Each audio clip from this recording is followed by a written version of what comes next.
Good morning बच्चों। Welcome to the money method CBSE. तो last class में हम लोग एरिया रिलेटेड टू सर्कल्स किए थे। आज हम लोग देख रहे हैं बीपीटी, बेसिक प्रोपोर्शनलिटी थ्योरम, या तो इसको हम लोग बोलते हैं थेल्स थ्योरम, जो कि ट्रायंगल से है। ठीक है। तो बीपीटी या तो थेल्स थ्योरम ये हमको क्यों प्रूव करने लाता है, ये इंपॉर्टेंट क्वेश्चन बनता है हमारे बोर्ड एग्जामिनेशन के लिए। या तो ये 3 मार्क्स के क्वेश्चन में आ जाएगा, वरना बीपीटी प्रूव करने के लिए और प्लस एक क्वेश्चन जो ट्रायंगल से हो, ये क्वेश्चन आ सकता है आपके 5 मार्क्स में। ठीक है। तो बीपीटी हमारा बोलता है क्या, थेल्स थ्योरम हमारा क्या बोलता है? थेल्स थ्योरम ये बोलता है कि अगर कोई एक ट्रायंगल ए बी सी दिया हुआ है, अगर कोई ट्रायंगल ए बी सी दिया हुआ है, if we are having a triangle A B C such that D and E are the point on a side AB and AC respectively such that DE is parallel to BC। ये information दिया हुआ है। क्या दिया हुआ है given portion में बच्चा? गिवन पोर्शन में हमारा दिया हुआ है in triangle ABC D and E are the point on the side AB and AC respectively। Then what we have to prove? This one is given such that DE is parallel to what? BC. DE is parallel to BC. So what we need to prove? What we have to prove? We have to prove that is AD by DB is equal to AE by EC. Are you getting my point? तो हमारा triangle में क्या दिया हुआ है कि BPT क्या बोलता है कि कोई भी अगर एक ट्रायंगल एबीसी है such that D and E are the point on a side AB and AC respectively such that DE is parallel to BC, these are the given portion. अगर ये चीज दिया हुआ है तो हमको प्रूफ करना है AD by DB is equal to AE by EC, मतलब साइड का जो रेशियो है वो इक्वली डिवाइड होता है, यानी कि दोनों इक्वल होता है। AD by DB is equal to AE by EC. हमको यही चीज प्रूफ करना है बच्चा। क्या बोलता है स्टेटमेंट? तो क्वेश्चन बेसिकली थेल्स थ्योरम का कैसे आता है कि state and prove Thales theorem और state and prove BPT sorry. So if a line is drawn parallel to one side of a triangle to intersect the other two sides in distinct point, the other two sides are divided in the same ratio. The other two side is divided in the same ratio. It means AD by DB is equal to AE by EC. Again दिया हुआ क्या है, कोई एक triangle ABC है such that D and E are the point on a side AB and AC respectively such that DE is parallel to BC, then we have to prove that is the ratio of the sides are equal। It means AD by DB is equal to AE by EC। यही prove करना है बच्चा हमको। तो हमें लगता है कि यहाँ पर तक आपको लिए सबके लिए क्लियर होगा। तो हम लोग स्टार्ट करते हैं। तो इसमें लेते हैं हम कुछ कंस्ट्रक्शन बच्चा, हम इसमें लेंगे कुछ कंस्ट्रक्शन। तो let us do some construction. तो स्पेस कम है, इसके कारण हमारे को रब करना पड़ेगा। तो वेट फॉर फ्यू मिनट्स। तो हम ट्रायंगल को एक साइड में, गिवन पोर्शन क्लियर है, टू प्रूव क्या करना है ये भी क्लियर है। तो हम लोग यहाँ पर आ जाते हैं थेल्स थ्योरम में। हम क्या डिस्कस कर रहे हैं थेल्स थ्योरम में? क्या बोला गया कि मान लीजिए कोई एक ट्रायंगल है, the triangle name is ABC such that D and E are the point on a side AB and AC respectively such that DE is parallel to BC। Then we have to prove that AD by DB is equal to AE by EC हम लोग को proof करना है। तो इसमें करते हैं हम थोड़ा सा construction. What we are going to do? Construction. हम करते हैं कंस्ट्रक्शन। हम क्या करेंगे, हम परपेंडिकुलर ड्रॉ करेंगे। हम E से एक लाइन उठाते हैं जो कि परपेंडिकुलर गिर रहा है किस पे? AB पे। Are you getting my point? किस पे? AB पे। और इसका नाम दे देते हैं हम क्या? G, which is perpendicular. उसी तरह D से एक पॉइंट उठाते हैं और ये एक परपेंडिकुलर H पे दे देते हैं। Are you getting my point? बताइए कोई डाउट है यहां तक? कहीं पर कोई दिक्कत? चलिए और एक चीज कर रहे हैं कि हम BE और DC को ज्वाइन कर दे रहे हैं। तो हम यहां पर क्या किए, वे कंस्ट्रक्शन में क्या किए, CG is perpendicular to what? AB and what? DH is perpendicular to what? AC बना दिए। और क्या किए, and BE and DC are joint. हम इसको ज्वाइंट कर दिए। कोई डाउट है यहां तक? हम क्या किए, हम परपेंडिकुलर ड्रॉ किए ए बी पे, जो कि पॉइंट ई से, तो E G is going to be perpendicular on A B, और डी से एच में perpendicular D H is going to be perpendicular on the side of A C. हम यही चीज किया बच्चा, और क्या किए, बी और डी सी को हम लोग ज्वाइन कर दिए। तो अब हम आ जाते हैं प्रूफ में। हम किस में आ जाते हैं, प्रूफ में। देखिए हमको प्रूफ क्या करना था, टू प्रूव, हम यहां पर साइडली लिख रहे हैं, टू प्रूव। हमको प्रूफ क्या करना था, that is AD by D B is equal to A E by E C, यही ना करना था बच्चा। तो देखिए जो प्रूफ कर रहा है ना उसी के हिसाब से आप साइड लीजिए, यानी कि बेस लीजिए। बोलने का मतलब हम कैसे ले रहे हैं बताइए। देखिए अगर हम ट्रायंगल ले, in triangle ADE, in triangle ADE, अच्छा एरिया ऑफ ट्रायंगल क्या होता है, half into base into height. तो according to the side AD, AD के हिसाब से मेरा बेस ये एडी वाला पोर्शन हो जा रहा है, और हाइट कौन सा हो जाएगा, EG is going to be the height. तो इन ट्रायंगल हम क्या लिख रहे हैं, in triangle ADE, area of triangle ADE is equal to क्या हो जाता है, हाफ इंटू बेस। बेस कितना हो जा रहा है बच्चा, बेस हो जा रहा है आपका AD, और हाइट कितना हो जा रहा है, GE। ये हो गया equation number 1। Are you getting my point.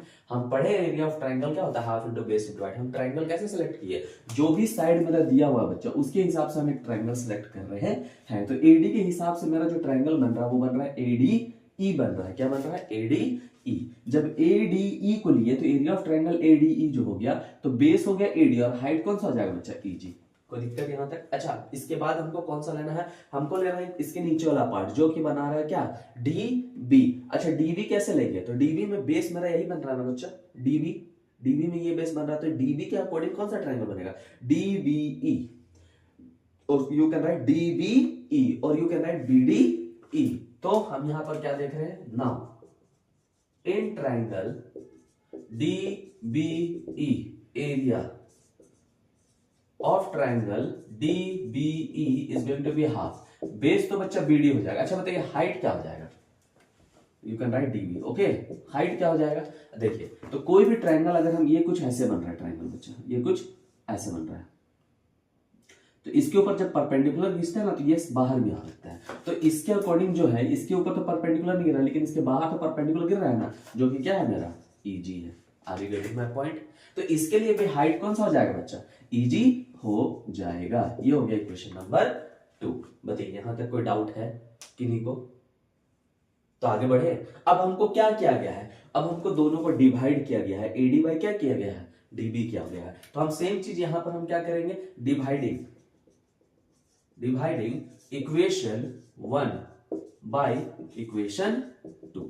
हम यही चीज करेंगे, डिवाइडिंग इक्वेशन 1 बाय इक्वेशन 2। तो area of triangle ADE divided by area of triangle कौन सा, DBE इज इक्वल टू, ये था हाफ इंटू बेस, बेस कितना था AD, और हाइट कितना था, GE था बच्चा। उसी तरह इसका हाफ था, बेस कितना था, DB था, बेस कितना था DB, और हाइट कितना था EG। तो EG कैंसिल हो गया बच्चा, और हाफ गॉट कैंसिल आउट। तो area of triangle ADE by area of triangle DBE, ये कितना आ गया, AD बाई DB आ गया।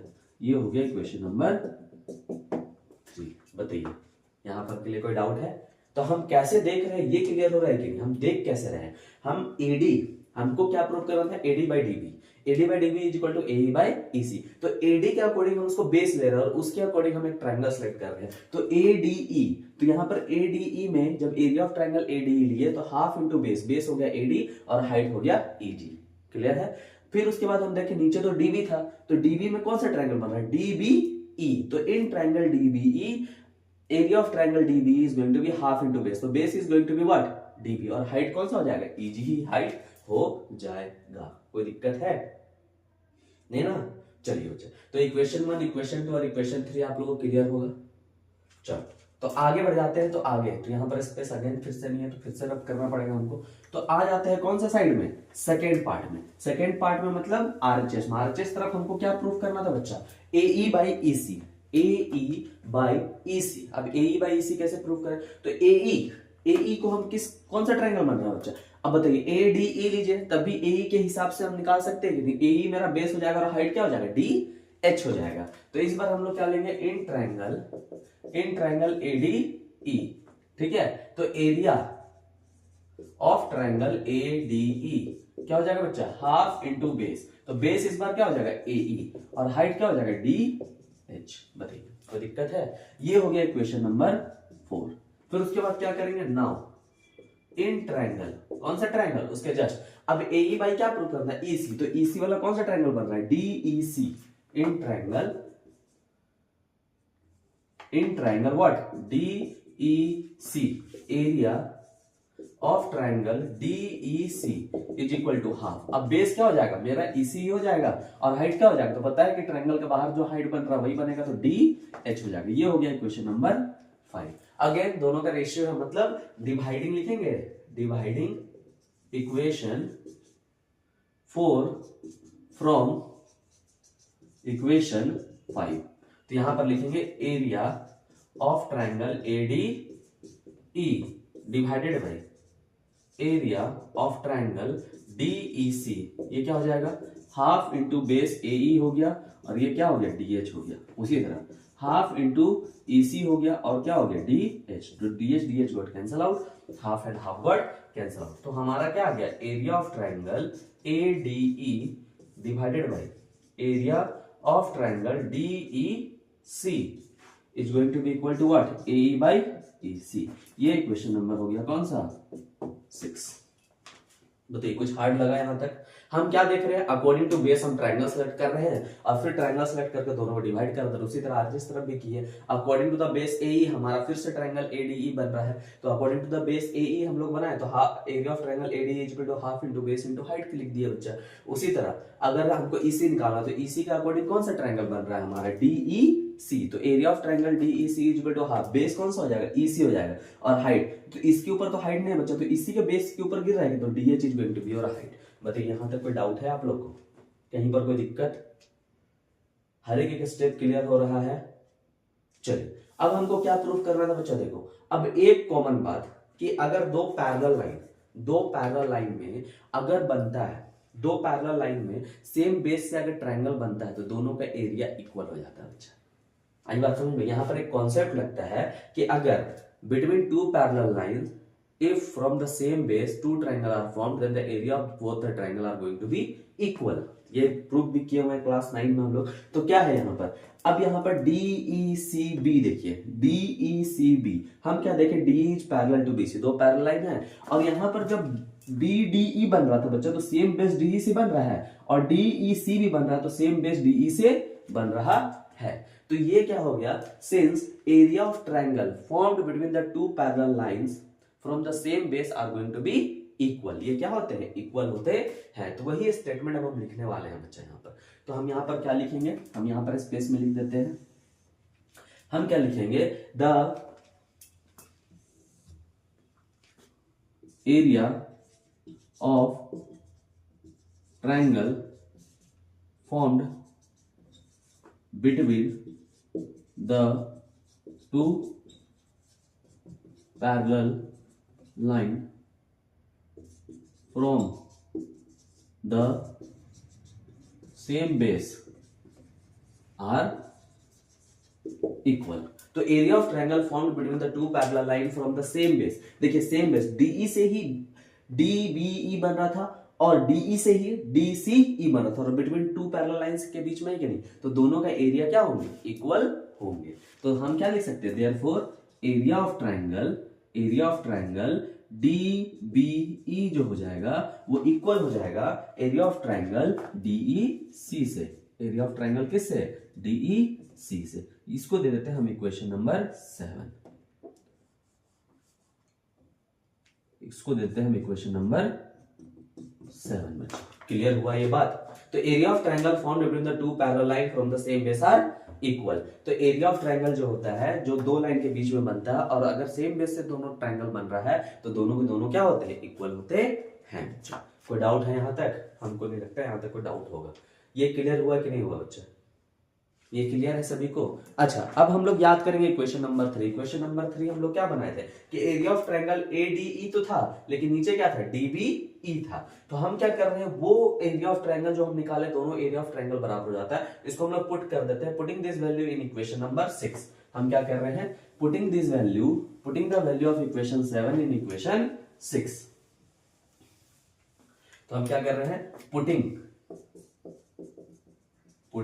The value of equation 7 in equation 6 में पुट कर दे। तो 6 में जब हम पुट कर रहे हैं तो क्या हो जा रहा है, एरिया ऑफ ट्रायंगल ADE तो रह रहा है बच्चा, लेकिन नीचे क्या हो जा रहा है, एरिया ऑफ ट्रायंगल क्या लिख सकते हैं हम इसको, DBE लिख सकते हैं at the place of DEC, और उसका क्या है, AE बाई क्या है बच्चा, EC है। और ये हो गया इक्वेशन नंबर 8। अब देखिए इक्वेशन नंबर 3 में सेम फॉर्म आया था, area of triangle ADE by area of triangle DBE। तो यहां पर सिर्फ एक ही टर्म लिखना, from equation 3 and equation 8 what we can prove, if LHS is going to be equal then RHS is equal, it means that AD by DB is equal to AE by EC के बराबर है। और ये हो गया क्या आपका proof बच्चा। तो ये है हमारा थेल्स थ्योरम। क्लियर हुआ ये बात? सिर्फ इक्वेशन का नाम बढ़ रहा बच्चा, इजी है, बहुत ही इजी है। इजी किस लिए है, क्योंकि हमको क्वेश्चन में ही दिया हुआ है कि बच्चा उस बेस के अकॉर्डिंग हमको ट्रायंगल लेना है। जैसे हम क्या देखें, हमको देखे कि AD by DB था, तो AD by DB हमको लेना क्या मतलब था, हमको पहले तो DH और GEG जो है वो परपेंडिकुलर ड्रॉ हुआ है, किसके ऊपर, AC और AB के ऊपर, ये परपेंडिकुलर लेना था। तो हमको AD के अकॉर्डिंग एक ट्रायंगल सेलेक्ट करना था। तो in triangle ADE half into base into height, तो बेस मेरा AD हो गया, हाइट मेरा EG हो गया। अब नीचे क्या था, DB था, तो DB मेरा DB के अकॉर्डिंग कौन सा ट्रायंगल बन रहा है, DBE बन रहा है ट्रायंगल। तो DBE जब बना, जब इसका एरिया ऑफ ट्रायंगल का फॉर्मूला डाले तो हाफ इंटू बेस हो गया BD और हाइट हो गया EG। Are you getting my point? और फिर दोनों को क्या करना था, डिवाइड करना था। तो हम देखें कि EG और EG कट गया और हाफ कट गया। तो area of triangle ADE by area of triangle DBE कितना आ गया, इज इक्वल टू क्या, AD बाई DB आ गया। फिर अकॉर्डिंग यहां पर AE था, तो AE के अकॉर्डिंग ट्रायंगल बताइए, ADE ही बन रहा है कि नहीं बन रहा, कुछ अलग बन रहा है क्या, नहीं। तो इस बार लेकिन बेस हमको क्या लेना था, AE वाला टर्म लेना था, क्योंकि यहां पर AE है। तो in triangle ADE, area of triangle ADE क्या लिखे, हाफ इंटू बेस क्या हो गया, AE हो गया, और हाइट क्या हो गया, DH हो गया। फिर देखिए कि EC है, तो EC के अकॉर्डिंग कौन सा ट्रायंगल बन रहा है, DEC बन रहा है। तो एरिया ऑफ ट्रायंगल DEC निकाले, हाफ इंटू बेस क्या मानेंगे, EC, और हाइट क्या मानेंगे, DH मानेंगे। फिर से हम दोनों को डिवाइड किया हुआ है, यहाँ पर रेशियो मतलब डिवाइड किया हुआ, तो डिवाइड किए तो area of triangle ADE by area of triangle DEC क्या हो गया, कट हाफ इंटू बेस बोले तो AE और क्या हो गया, हाइट DH। उसी तरह हाफ इंटू बेस बोले तो EC और हाइट क्या हो गया, DH। तो DH और DH कैंसिल हो गया, हाफ और हाफ कैंसिल हो गया। तो what we have got the value, तो area of triangle ADE by area of triangle DEC हमारा मिला क्या, AE बाय EC मिला। अब यहां पर देखें कि सर यहां पर तो ADE दोनों में आ गया एरिया ऑफ ट्रायंगल, लेकिन यहां पर DBE आ रहा था और यहां पर DEC आ रहा था। तो हम लोग ये पैरेललोग्राम में पढ़े हुए हैं कि अगर दो लाइन पैरेलल है और सेम बेस से अगर दो ट्रायंगल बन रहा है तो दोनों के एरिया क्या होते हैं, इक्वल होते हैं। तो यहां पर वही चीज सेम कॉन्सेप्ट बच्चा, between two parallel lines since the two triangle is formed by the same base, तो दोनों के एरिया क्या हो जाएगा, इक्वल हो जाएगा। और area formed by the same base, area of triangle formed between the two parallel line from the same base are equal हो जाएगा। तो एरिया ऑफ ट्रायंगल DBE जो हो गया वो एरिया ऑफ ट्रायंगल DEC के बराबर हो गया। हम कुछ नहीं किए, एरिया ऑफ ट्रायंगल DEC जहां लिखा हुआ था वहां पर DBE लिख दिए, यहां पर देखिए DBE लिख दिए। अब बताइए LHS इक्वल हो गया, तो LHS जब इक्वल है तो ऑब्वियसली RHS इक्वल होगा। तो from equation 3 and 8 what we had seen, AD by DB is equal to AE by AC। तो जो भी बेस दिया हो उसके अकॉर्डिंग ट्रायंगल सेलेक्ट कीजिए, जैसे ऐसा क्वेश्चन जैसे वहां पर करते जाना है वैसे वैसे आपको एरिया ऑफ ट्रायंगल डिवाइड करते जाना है। व्हाट यू विल गॉट, जो टर्म कट है उसको काट दीजिए। तो ये हो गया आपका थेल्स थ्योरम। तो थेल्स थ्योरम क्या बोला कि अगर मान लीजिए कोई एक ट्रायंगल ABC है, अगर D और E पॉइंट है on a side AB and AC respectively such that DE is parallel to BC अगर दिया हुआ है, तो थेल्स थ्योरम ये बोलता है कि साइड का जो रेशियो होंगे वो इक्वल होंगे। It means AD by DB is equal to AE by EC के बराबर होंगे। ओके, सो होप सो आपको सबको समझ में आ गया होगा। तो इसी तरह तैयारी करते रहिए और आगे बढ़ते रहिए, और हमारे चैनल को लाइक और सब्सक्राइब करते रहिए। मनी मेथड CBSE प्लीज मत भूलिएगा। Okay, enough for the day, thank you.